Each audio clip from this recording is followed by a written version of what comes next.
তো বন্ধুরা OnePlus আবার নিয়ে এসেছে তাদের নতুন নট সিরিজের phone OnePlus Nord CE6 Lite। আজকে আমরা এই ফোনটা আনবক্সিং, ডিজাইন, পারফরমেন্স আর ক্যামেরা নিয়ে কথা বলবো আর দেখবো এই প্রাইসে ফোনটা আসলে কতটা ভ্যালু ফর মানি। বক্স খুললেই প্রথমে ফোনটা দেখতে পাওয়া যায় আর OnePlus এর signature type A to type C red cable আর 45 ওয়াটের ফাস্ট চার্জার বক্সেই পাবেন।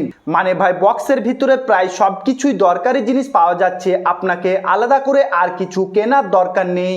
ডিজাইনের দিকে তাকালে ফোনটা একদম ক্লিন আর মিনিমাল লুক দেয়। পিছনে পলিকার্বনেট ব্যাক ব্যবহার করা হয়েছে আর ফিনিশটা দেখতে প্রিমিয়াম লাগে। আর এই ফোনটি দুটি কালারে পাওয়া যাবে, ভিভিড মাইন্ড আর একটা ব্ল্যাক কালার। ফোনটার ওজন প্রায় 210 গ্রাম, কারণ এর ভিতরে দেওয়া হয়েছে বিশাল 7000 আম্পিয়ারের বড় ব্যাটারি। কিন্তু ভাই হাতে নিলে খুব বেশি একটা ভারী ফিল লাগে না। সাইডেও পাওয়া যাবে ফিঙ্গারপ্রিন্ট সেন্সর আর নিচে রয়েছে ডুয়াল স্টেরিও স্পিকারের সেটআপ। OnePlus বলেছে এখানে 300% পর্যন্ত ভলিউম বুস্ট করা যাবে, তাই মিডিয়া কনজাকশনের অভিজ্ঞতা বেশ জোরালো হবে। এছাড়া ফোনটিতে হাইব্রিড সিম স্লট ব্যবহার করা হয়েছে, মানে দুটো সিম নয়তো একটা সিম আর একটা মেমোরি কার্ড ব্যবহার করতে পারবেন। সাথে USB টাইপ C পোর্টটা 2.0 দেওয়া হয়েছে এবং ডুয়াল মাইক আর IP64 এর রেটিং।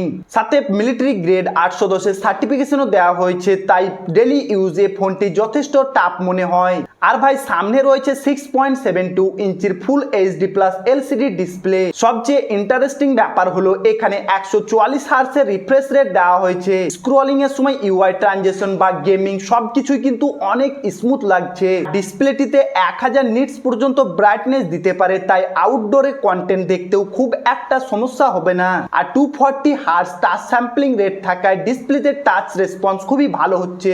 আর পারফরমেন্সের জন্য ফোনটিতে ব্যবহার করা হয়েছে মিডিয়াটেকের ডাইমেনসিটি 7400 এপিক্স চিপসেট। মানে ডেলি ইউজ, মাল্টিটাস্কিং আর মিড লেভেল গেমিং বেশ ভালো মতোই হ্যান্ডেল করতে পারবে। ফোনটিতে ভেপার কুলিং সিস্টেমও থাকায় দীর্ঘক্ষণ গেম খেললেও অতিরিক্ত হিট সম্ভাবনা কম এবং LPDDR4X RAM আর UFS 3.1 স্টোরেজ ব্যবহার করা হয়েছে, ফলে অ্যাপ ওপেনিং আর ডেটা ট্রান্সফার স্পিড দ্রুত হচ্ছে। গেমিং এর কথা বললে ভাই BGMI 60 FPS আর কল অফ ডিউটিতে 90 FPS এবং ফ্রি ফায়ারে 60 FPS পর্যন্ত সাপোর্ট করে, তাই ক্যাজুয়াল থেকে মিড গেমারদের জন্য ফোনটা মোটামুটি বেশ ভালোই অপশন হতে পারে। আর ভাই সফটওয়্যারে রয়েছে OxygenOS 16 আর Android 16 এর উপর। UI বেশ ক্লিন আর স্মুথ, তবে এইখানে মাত্র 2 বছরের অ্যান্ড্রয়েড আপডেট আর 4 বছরের সিকিউরিটি আপডেট দেওয়া হয়েছে। আমার মনে হয় ভাই 3 বছরে অ্যাটলিস্ট অ্যান্ড্রয়েড আপডেট দেওয়া দরকার ছিল। আর ভাই এই UI তে কিছু ফ্রি অ্যাপ ইনস্টল পেয়ে যাবেন, সেগুলো আপনারা আনইনস্টল করে নেবেন। এবার যদি ক্যামেরার কথা বলি তো পিছনে রয়েছে 50 মেগাপিক্সেলের মেন ক্যামেরা এবং 2 মেগাপিক্সেলের একটা ডেপথ সেন্সর। এখানে কিন্তু ভাই কোনো আলট্রা ওয়াইড ক্যামেরা নেই আর মেন সেন্সরে OIS এর বদলে শুধুমাত্র EIS দেওয়া হয়েছে।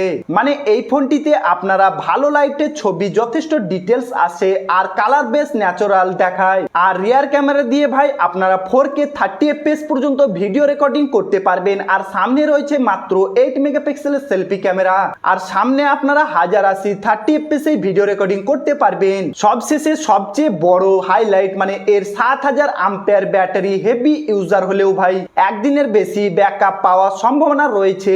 আর সাথে 45 ওয়াটের ফাস্ট চার্জার থাকার কারণে চার্জ হতেও খুব বেশি সময় লাগে না। আর যদি কানেক্টিভিটি নিয়ে কথা বলি তো এই ফোনটিতে আপনারা 9টি 5G ব্যান্ডের সাপোর্ট পেয়ে যাবেন, সাথে Wi-Fi 5 এবং ব্লুটুথ 5.4। তবে ভাই NFC নেই, বাকি সেন্সর দেওয়া হয়েছে।